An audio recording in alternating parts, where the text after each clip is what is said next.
มาพี่น้องเอ้ยมาเริ่มมาตัดเขาเลยโอ้ยนี่เขาสุก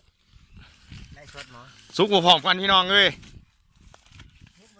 ทุกบ่เสมอทุกบอลเสมอบอลเขียวก็มีบอลเหลืองก็มี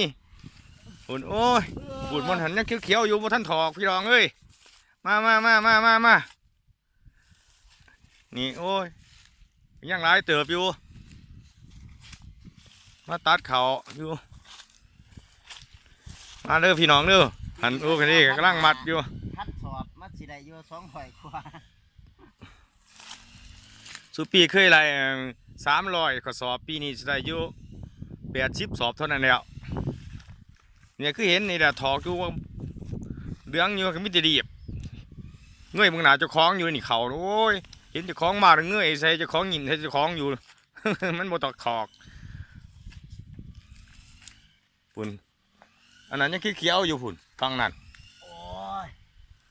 หมูถอกไว้แล้วบนย่างอยู่พี่น้องเลยมาเด้อมาออกมาตัดเขาที่นี่ถามสุกนางถามมันสุกอยู่มาจะเสาฝุ่นเมื่อท่านสุกมันยังเขียวก็ได้นางถานี่มันก็ยังเหลืองแน่นี่นางถาหึงเติบมันก็เดิมเหลืองเขาแต่นี่มาแต่เสายังเขียวอยู่สันเดียวมาแต่เสามานางถามันให้มันเหลืองฝุ่นยังสิตัดนี่มาเสามันบนจากสุกมาที่สวยให้แน่นี่กำลังสิตัดนี่โอ้ยยางพาเขาได้ส่งจนขาดเบิดมาเขาบาดขาส่งเป็นสอยเบิดพี่น้องเลยเบิ้งที่บ่เสือนี่ตีตัวโอ้ยโมเมนต์มันจะขาดยังขาดมาเขาใบเขามันบาดมาเรื่อนี่แหละทงหน้าบ้านเฮาเป็นจังซี่แหละปีนี้บ่อยากอุดมสมบูรณ์ปานไหนนอกจากว่าภัยธรรมศาสตร์โอ้ยตกแล้วฝนแล้วก็มาน้ำท่วมแล้วก็มาแล้งโอ้ยจะไม่ไหนมักพี่น้องเลย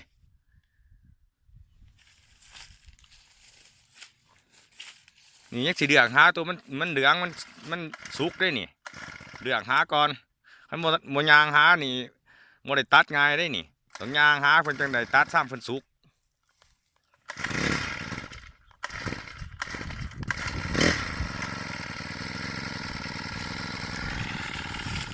กำลังสีเหลืองนะพี่น้องเอ้ยเดี๋ยว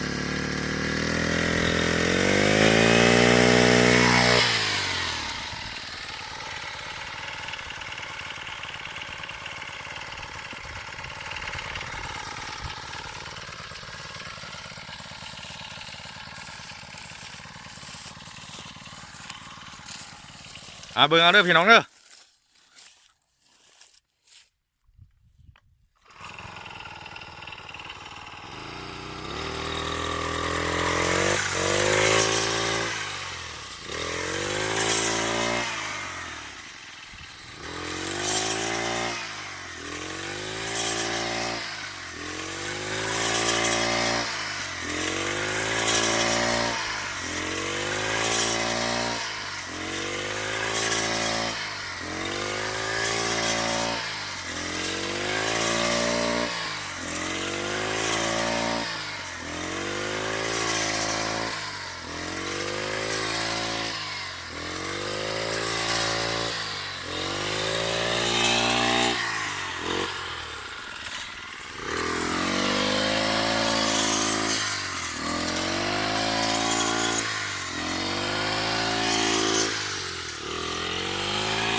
จักเสียร้ายมันนะพี่น้องเอ้ยนี่โอ้ยยืนที่แกแดอยู่นี่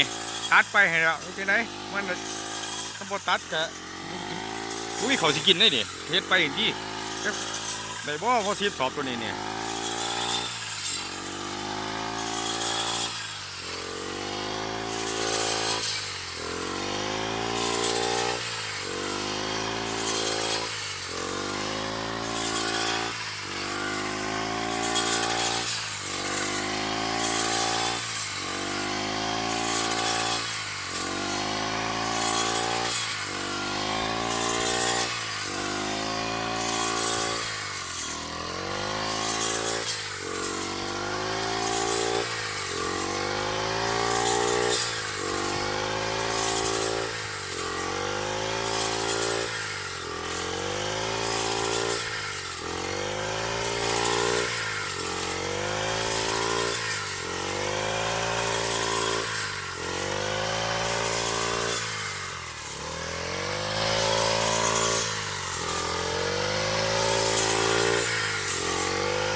กันนาขึ้นมากันนาครับนะ